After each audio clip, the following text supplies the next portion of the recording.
देहरादून के मुख्य सेवक सदन में नियुक्ति पत्र वितरण समारोह का आयोजन किया गया।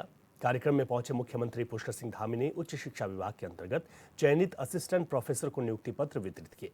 साथ ही कार्यक्रम को संबोधित करते हुए असिस्टेंट प्रोफेसर के उज्जवल भविष्य की कामना की। इस मौके पर सीएम के साथ उच्च शिक्षा मंत्री डॉक्टर धन सिंह रावत भी मौजूद रहे।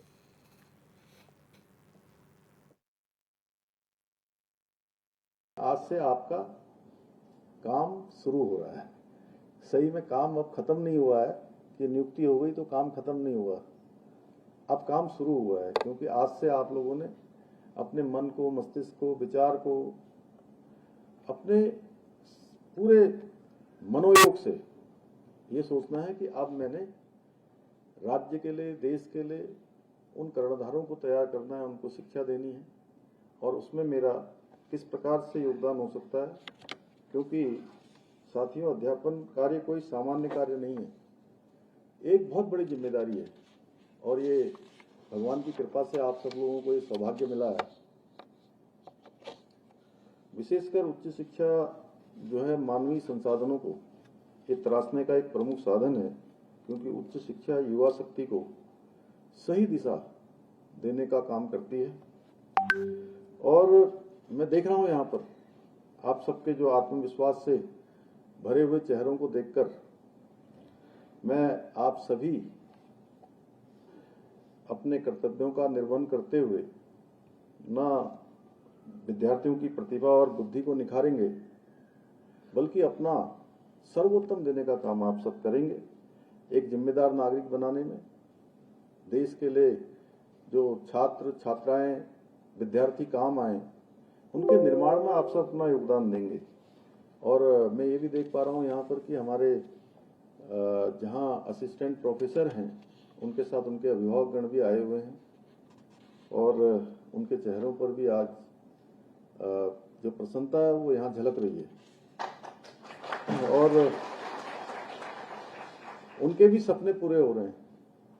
उन्होंने भी सोचा होगा बचपन से कि मेरा बेटा या मेरी बेटी पढ़ाई करके, तैयारी करके अपनी मंजिल को प्राप्त करे और आप अपनी मंजिल को प्राप्त कर रहे हैं।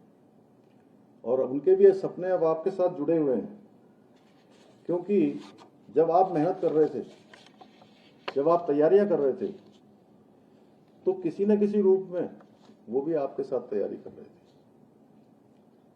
उनका भी उतना ही योगदान है, योगदान उनका कम नहीं हो सकता है, क्योंकि मैंने इन सब परिस्थितियों को नज़दीक से जिया है, नज़दीक से देखा है। मैं भी एक सामान्य परिवार में ही, हम सभी लोग सामान्य परिवारों से यहाँ आकर काम कर रहे हैं, तो इसको भली भांति मैं महसूस करता हूँ कि एक विद्यार्थी के साथ उसके पूरे परिवार की आशाएं और अपेक्षाएं जुड़ी होती हैं, सपने जुड़े होते हैं। पहले प्रदेश के युवा बहुत मन लगाकर पढ़ाई करते थे, तैयारी करते थे, माता पिता भी तैयारी करवाते थे, छोटा छोटा काम करते थे। घर में कोई सब्जी लगाता था, कोई फल लगाता था, कोई गाय पालता था, भैंस पालता था, दूध का काम करता था, चाय की दुकान, छोटी दुकान करके मेहनत मजदूरी करके अपने बच्चों को पढ़ने लिखने के लिए भेजते थे। लेकिन उनका नंबर नहीं आता था और इस कारण से क्योंकि पेपर लीक हो जाया करते थे, क्वेश्चन बैंक लीक हो जाता था, नकल माफिया नकल करवाते थे और उसके कारण से बहुत बार उनमें वो डिप्रेशन की स्थिति में आ जाते थे।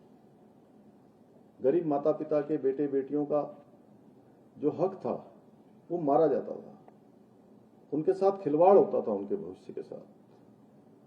भाइयों बहनों, हम लोगों ने इस समस्या को जड़ से समाप्त करने का संकल्प लिया और 100 से अधिक नकल माफियाओं को जेल की सलाखों के पीछे भेजा और हम नकल का सख्त कानून लेकर आए। उसी का परिणाम है कि आप देख रहे होंगे, अंतर भी साफ दिख रहा है कि लगातार परीक्षाएं हो रही हैं, उसके परिणाम निकल रहे हैं। अब कोई पेपर लीक की बात नहीं आ रही है और चयन उनका ही हो रहा है जिनका चयन होना चाहिए। पहले चयन उनका नहीं होता था जिनका चयन होना चाहिए था। और अभी धन सिंह जी ने ऐसा बताया कि 18,000, 18,500 हो जाएंगे। अभी 18,300 से ज़्यादा अभी तक नियुक्तियां हो चुकी हैं और हम लोगों का संकल्प है कि हम आने वाले साल के अंदर 10,000 से अधिक नियुक्तियां और करेंगे और जितने भी पद रिक्त हैं एक अभियान चलाकर इस काम को पूरा करेंगे। मुझे खुशी हो रही है कि जहां मैं इतने सारे असिस्टेंट प्रोफेसरों को देख रहा हूं, वहीं मैं उत्तराखंड के पीसीएस परीक्षा का परिणाम आने के बाद पूरे उत्तराखंड के अंदर मैं अनेक जनपदों में गया हूं। कोई जनपद ऐसा नहीं है जिस जनपद से 10 से कम लोग पीसीएस की परीक्षा में जिनका चयन न हुआ। और अच्छा लगता है कि जब जो अभ्यर्थी हैं, सफल अभ्यर्थी तो मिलते ही हैं कि मेरा एक में भी हो गया चयन, दूसरे में भी हो गया, तीसरे में भी हो गया, कुछ मिलते हैं 4 में भी हो गया और कुछ एक ऐसे भी मिलते हैं 5-5 परीक्षाओं में चयन हो गया। और उससे बड़ी बात क्या है कि एक मैं अभी एक दिन खटीमा गया था, तो वहां एक सर्वेश पाठक नाम के हमारे पॉलीप्लेक्स फैक्ट्री है, उस फैक्ट्री एम्प्लॉय यूनियन के अध्यक्ष थे। वो बहुत सालों से अध्यक्ष थे। मैं जब 10th में पढ़ता था तब मैं देखता था उनको कि वो उस समय मोपेड गाड़ी आती थी, मोपेड गाड़ी से जाते थे, तो उसमें साइकिलों पर ही ज़्यादातर लोग चलते थे और मोपेड पर मोटरसाइकिल चलने वाले को तो मतलब बहुत, क्योंकि मैं भी साइकिल में चलता था, तो बहुत बड़ा आदमी होता था वो। त्योहारों के समय नकली माल की खपत बढ़ जाती है। ऐसे में सीएम धामी के निर्देश पर इस साल मिठाइयों की लाइव टेस्टिंग कराई जा रही है, जिससे बाजार में नकली माल के चालान पर प्रहार किया जा सके और लोगों को फूड पॉइजनिंग की समस्या भी ना हो। इसको लेकर मिठाई की दुकानों पर छापेमारी की जा रही है। साथ ही सैंपलिंग और मोबाइल वैन के जरिए मिठाइयों की लाइव टेस्टिंग की जा रही है। वहीं राजधानी देहरादून में कुछ व्यापारियों ने सरकार के इस फैसले का स्वागत किया है।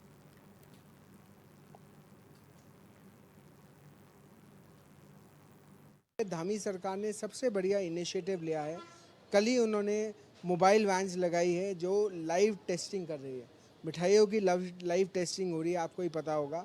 हम लोग कल गए थे, हमारे प्रतिनिधि गए थे और हम लोग फर्स्ट आदमी थे, हमने सब मिठाइयों की टेस्टिंग कराई और बहुत बढ़िया। देखिए, हमारे भी बच्चे हैं, हम भी चाहेंगे बच्चे हो या कोई भी बुज़ुर्ग हो वो प्योरिटी से मिठाइयाँ खाएँ। तो ये वाली, क्योंकि अब जो है ना, पहले ज़माने में तो बहुत चला था कि नकली मावे या नकली मिठाई। देखिए, यहाँ पर देहरादून एक एजुकेटेड सिटी है, यहाँ पर सब लोग एजुकेटेड हैं। और प्रयागराज से इस वक्त बड़ी खबर आ रही है। फूलपुर विधानसभा उपचुनाव में सपा प्रत्याशी पर एफआईआर दर्ज हुई है। ये बड़ी खबर आपको बता रहे हैं, सपा प्रत्याशी पर एफआईआर दर्ज हुई है। समाजवादी पार्टी के प्रत्याशी मुस्तबा सिद्दीकी पर एफआईआर दर्ज की गई है। जाति सूचक शब्दों का इस्तेमाल करने पर यह एफआईआर दर्ज हुई है। गंगानगर जोन के सराय इनायत थाने में ये केस दर्ज हुआ। बीएसपी के विधानसभा अध्यक्ष राजकुमार गौतम ने एफआईआर दर्ज कराई है। तो ये बड़ी खबर आपको बता रहे हैं, जहां पर सपा प्रत्याशी पर बीएसपी के विधानसभा अध्यक्ष राजकुमार गौतम ने ये एफआईआर दर्ज कराई। जाति सूचक शब्दों का इस्तेमाल किया गया, इस मामले में ये केस दर्ज हुआ है। तो प्रयागराज से बड़ी खबर आपको बता रहे हैं, फूलपुर विधानसभा से सपा प्रत्याशी पर एफआईआर दर्ज हुई है।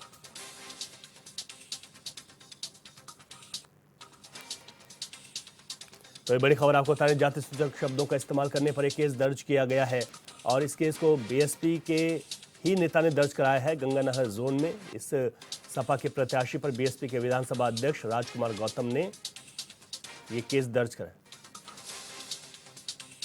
अधिक जानकारी के साथ प्रदीप आनंद श्रीवास्तव, उत्तर प्रदेश के ब्यूरो चीफ हमारे साथ हैं।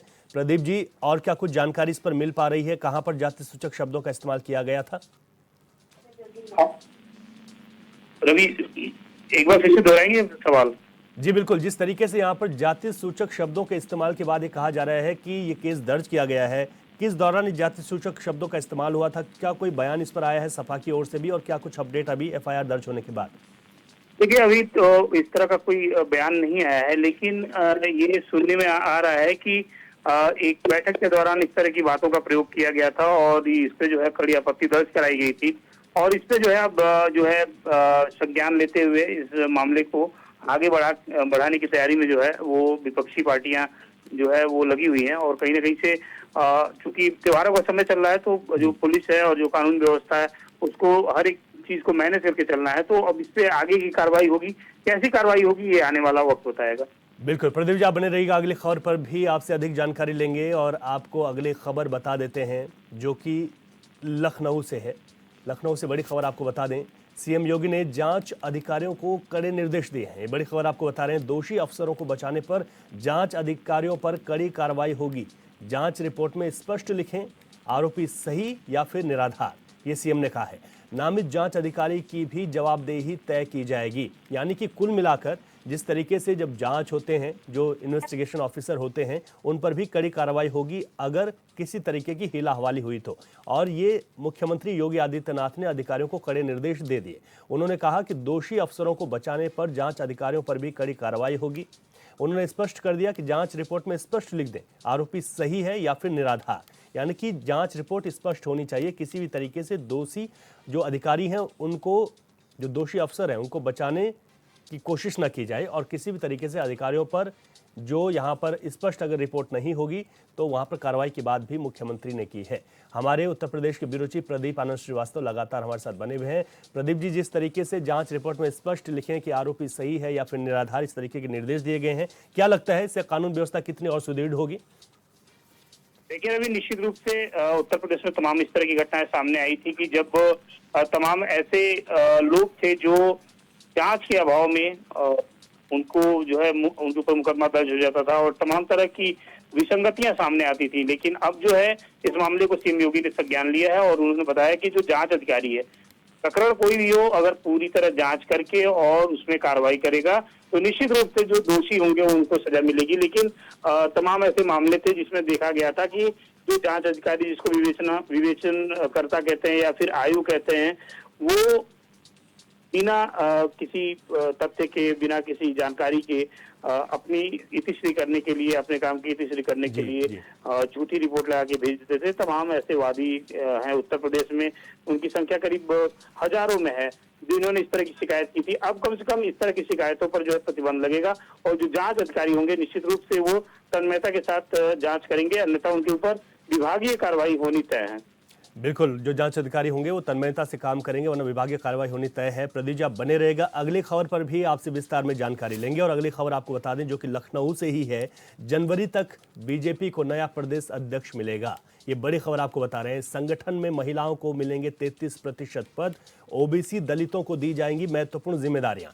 बड़ी खबर आपको बता रहे हैं, शिकायतों के निपटारे के लिए भी समिति बनाई जाएगी। समिति में शामिल होंगे एक संयोजक और 2 सह संयोजक जो शिकायतों का निपटारा करेंगे। 15 नवंबर से बीजेपी की चुनाव प्रक्रिया शुरू होगी। संगठनात्मक चुनाव की बैठक में ये पूरी रणनीति बनाई जानी है। तो ये बड़ी खबर आपको बता रहे हैं, जहां पर 15 नवंबर से बीजेपी की चुनाव प्रक्रिया शुरू हो जाएगी और शिकायतों के निपटारे के लिए भी जिस तरीके से यहाँ पर समिति बनाई जानी है, ये बड़ा महत्वपूर्ण रहेगा। और इसके अलावा जो महिलाओं को यहाँ पर 33% पद भी मिलेंगे संगठन में। तो बड़ी खबर आपको बता रहे हैं, लखनऊ से जनवरी तक बीजेपी को नया प्रदेश अध्यक्ष मिल जाएगा और उसके साथ ही तमाम चीज़ें हैं, चाहे महिलाओं का 33% आरक्षण की बात हो, ओबीसी दलितों को जो महत्वपूर्ण जिम्मेदारी दी जाएंगी वो वाली बात हो, या फिर समिति में शामिल जो संयोजक और सह संयोजक होंगे जो जहाँ पर जो शिकायतें हैं उनके निपटारे के लिए। इसी पर अधिक जानकारी के साथ लगातार हमारे उत्तर प्रदेश के ब्यूरो चीफ प्रदीप आनंद श्रीवास्तव हमारे साथ जुड़े हुए हैं। प्रदीप जी, जिस तरीके से 15 नवंबर से बीजेपी की चुनाव प्रक्रिया शुरू हो जाएगी, इसको लेकर किस तरीके का मंथन चल रहा है और किस तरीके से संगठनात्मक चुनाव को लेकर तैयारियां आप देखते हैं? प्रदेश अध्यक्ष हैं भारतीय जनता पार्टी के, उनका कार्यकाल करीब करीब पूरा हो चुका है और ऐसी स्थिति में उत्तर प्रदेश की बहुत बड़ा राज्य है और यहाँ पर जो पिछड़ा समुदाय है उसकी संख्या बहुत ज्यादा है और उस क्रम में कई ऐसे दावेदार हैं जिन्होंने पार्टी को अपनी दावेदारी प्रस्तुत कर दी है प्रदेश अध्यक्ष के लिए। चूंकि उत्तर प्रदेश भाजपा प्रदेश अध्यक्ष होना भी अपने आप में एक बहुत बड़ी शख्सियत को जो है माना जाता है और ऐसी स्थिति में संयोजकों की नियुक्ति और उसके बाद जो है एक जो वाजिब प्रक्रिया होती है, जो संगठन से जुड़ी हुई प्रक्रिया होती है, उस प्रक्रिया के बाद जो चुनाव है वो चुनाव होगा और उस पर जो है संगठन के पदाधिकारियों के नाम की मोहर लगेगी और फिर उसके बाद जो है 5 लोगों की कमेटी ये तय करेगी कि यहाँ पर जो प्रदेश अध्यक्ष हैं उनका जो है चुनाव कैसे किया जाए और उनका नाम कैसे लेके आया जाए। फिलहाल अभी उत्तर प्रदेश में जो है प्रेजेंट टाइम में भूपेंद्र सिंह चौधरी जो है वो प्रदेश अध्यक्ष है, उनका कार्यकाल पूरा हो चुका है, उत्तर प्रदेश सरकार में वरिष्ठ मंत्री भी हैं। तो अब ऐसी स्थिति में उत्तर प्रदेश को एक पिछड़ा चेहरा चाहिए जो निश्चित रूप से जो है उत्तर प्रदेश की रहनुमाई कर सके और उत्तर प्रदेश में संगठन को और विस्तृत कर सके। इसकी कवायद शुरू हो गई है। 15 तारीख के बाद से इस पे और भी काम शुरू हो जाएंगे। बिल्कुल आपने ठीक कहा कि जातीय और क्षेत्रीय समीकरण को साधते हुए ये पूरी चुनाव प्रक्रिया संपन्न होगी। बहुत शुक्रिया प्रदीप जी तमाम खबरों पर जानकारी के लिए।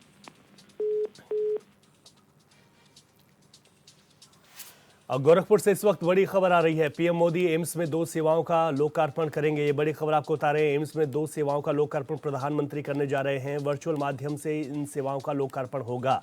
नेत्र रोग विभाग में कार्नियल प्रत्यारोपण सेवाओं का लोकार्पण, इसके अलावा दंत रोग विस्तार का वर्चुअली उद्घाटन भी प्रधानमंत्री करेंगे। सीएम योगी भी इस कार्यक्रम में वर्चुअली रूप से जुड़ेंगे। सिंचाई मंत्री स्वतंत्र देव सिंह भी यहां पर मौजूद रहेंगे। सांसद रवि किशन भी कार्यक्रम में मौजूद हैं।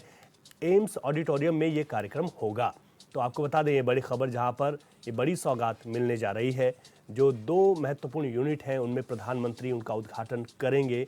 जहां पर अगर बात की जाए तो नेत्र रोग विभाग और इसके अलावा दंत रोग विस्तार का वर्चुअली उद्घाटन प्रधानमंत्री करेंगे। और इस वर्चुअली उद्घाटन में उत्तर प्रदेश के मुख्यमंत्री योगी आदित्यनाथ भी वर्चुअली जुड़ेंगे। इसके अलावा सिंचाई मंत्री स्वतंत्र देव सिंह और सांसद रवि किशन भी इस कार्यक्रम में मौजूद रहेंगे।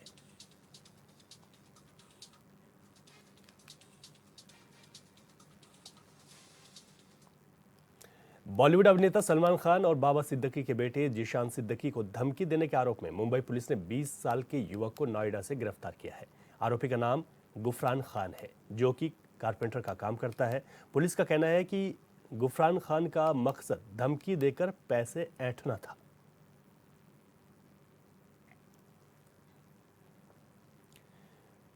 तो आपको बता दें कि यहाँ पर 20 वर्षीय एक युवक की गिरफ्तारी हुई है।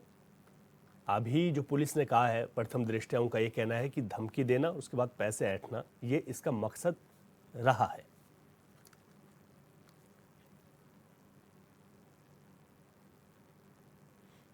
उधर श्रावस्ती में सरकारी गर्भवती महिलाओं समेत बच्चों को कुपोषण से बचाने के लिए आंगनबाड़ी केंद्रों के जरिए पोषाहार उपलब्ध करा रही है, लेकिन अधिकारियों की अनदेखी से वितरण में अनियमितता बढ़ती जा रही है। खराब पोषाहार मिलने पर कई महिलाओं ने आंगनबाड़ी केंद्र पहुंचकर प्रदर्शन किया और कार्रवाई की मांग की है। महिलाओं का कहना है कि लगभग 3 महीने से उन्हें लगातार खराब पोषाहार दिया जा रहा है, जिसे खाने से वो बीमार हो रही हैं। वहीं मामले का संज्ञान लेते हुए जिला कार्यक्रम अधिकारी ने महिलाओं को मामले में कड़ी कार्रवाई का आश्वासन दे दिया है।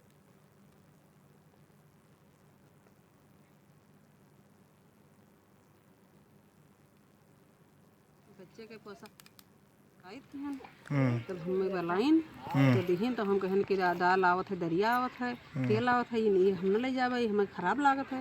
तो कहीं नहीं यही ले जाओ। तो हम कहें यहाँ हम न लेके जावे, ये आवते नहीं खराब हमें दिख रही थी। तो कहीं चाहे जहाँ जाओ यहाँ पे हो। अरे रेखा नाम है उनका।